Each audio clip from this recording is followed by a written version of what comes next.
how to figure out if you're trans. There's a lot of methods of figuring it out, so we're going to walk through a couple. First, I would like to point out that you have not scrolled away. Interesting.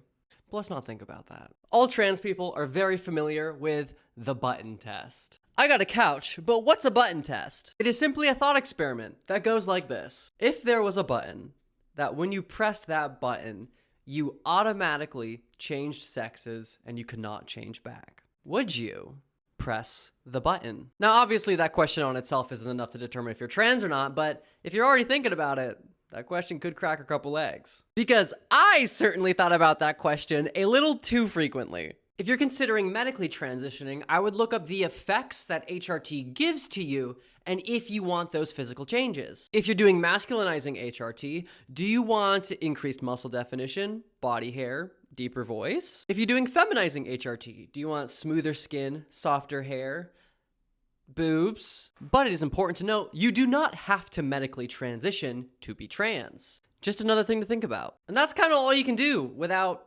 actually doing something. Those examples were just thought experiments, not actually doing things. So if you think you're trans and you actively want to do something, then socially transition. This looks like changing the way that you dress, changing the way that people refer to you, your pronouns, your name, changing the way you assert yourself, the way that you talk, voice training. A lot of trans people already only socially transition, as medically transitioning is expensive and kind of hard depending on where you live. So try it out, see how you feel. The only way to figure out things about yourself is to do something different and see how you feel. The only way I figured out I was trans was taking HRT. Before that, it was just guesswork. It's different for everybody, so have fun with it.